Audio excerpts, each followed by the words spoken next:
আগামী 9 তারিখ মাননীয় প্রধানমন্ত্রী আসার যে ঘোষণা ওইটা বলবৎ আছে, ঠিক আছে, বাট ওইটা এখনো 9 তারিখও যে 100% কনফার্ম এটাও না।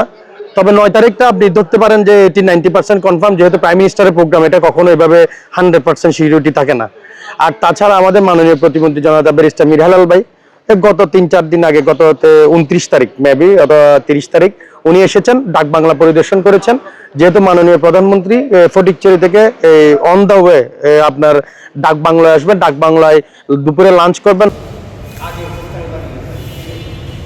আমরা প্রাথমিকভাবে যে তথ্যগুলো পেয়েছি সেই সব জায়গাগুলোতে আমাদের প্রস্তুতি চলমান রয়েছে। আপনারা দেখতে পাচ্ছেন আমাদের কাজ চলছে। আশা করি আমরা ফাইনাল যখন প্রোগ্রাম হবে তখন আমরা ডিটেইলস তথ্য আপনাদেরকে দিতে পারবো আর কি।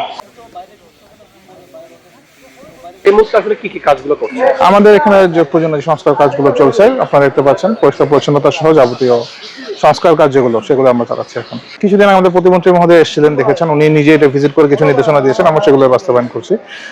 আপাতত আমাদের ফটিকছড়ি থেকে এখানে ডাক বাংলায় আমরা আসার কথা জানতে পেরেছি। তো এরপর যদিও এখন অফিসিয়াল যখন আমরা প্রোগ্রাম পাবো তখন আমরা আপনাদের মিডিয়াতে আমরা জানিয়ে দিব।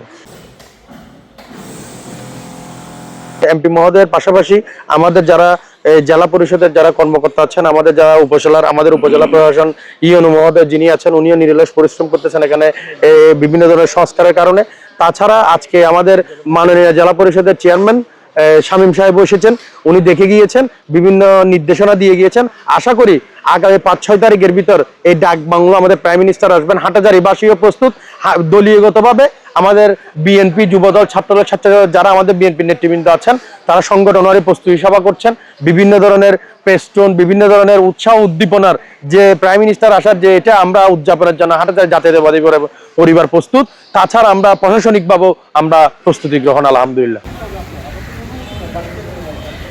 আমরা যতটুকু জানতে পেরেছি উনি বাঁশখালীতে আসবেন, বাঁশখালী থেকে হেলিকপ্টারে করে উনি ফটিকছড়ি নামবেন। ফটিকছড়ি ওখানে ওনার যে নির্ধারিত যে সভা হুজুরদের সাথে, আল্লামা মুহিবুল্লাহ বাবুনগরের সাথে, ওখান থেকে উনি বাই অন দা ওয়েতে ওখানে উনি ডাক বাংলায় আসবেন।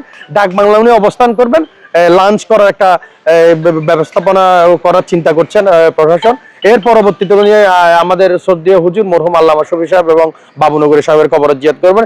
এর পরবর্তীতে উনি এই ইয়ার দিকে চট্টগ্রাম নগরের দিকে ওনার প্রোগ্রামে রওনা দিবেন, নির্ধারিত প্রোগ্রামে।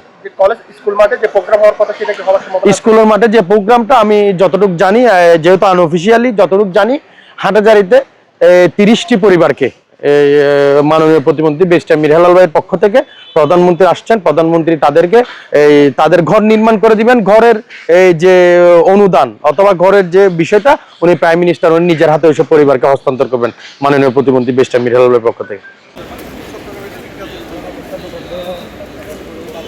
আমরা দলীয়ভাবে এবং প্রশাসনিকভাবে আমরা কথা বলেছি। এখনো পর্যন্ত মোটামুটি যদি 9 তারিখ ঠিক থাকে এই মাসের, মাননীয় প্রধানমন্ত্রী তারেক রহমান হাটহাজারীতে আসবেন, যেখানে যেখানে প্রোগ্রাম করবেন সেখানে সবকিছু ঠিক করছেন প্রশাসন। বিশেষ করে এখানে আমাদের হাটহাজারী যে জেলা পরিষদের ডাক বাংলো আছেন, এখানে দুপুরে লাঞ্চ করার কথা রয়েছেন। পাশাপাশি এখানে হেফাজতের 2 আমির আল্লামা শাহ আহমদ শফি এবং জুনায়েদ বাবুনগরীর কবরে জিয়ারত করার কথা রয়েছেন। পাশাপাশি এখানে হাটহাজারী পার্বতী স্কুল মাঠেও একটা প্রোগ্রাম করার কথা রয়েছেন। মোটামুটি এখন প্রশাসনিকভাবে এবং দলীয়ভাবে হাটহাজারীকে রঙিনভাবে নতুন করে সাজাচ্ছেন প্রধানমন্ত্রীর আগমন উপলক্ষে।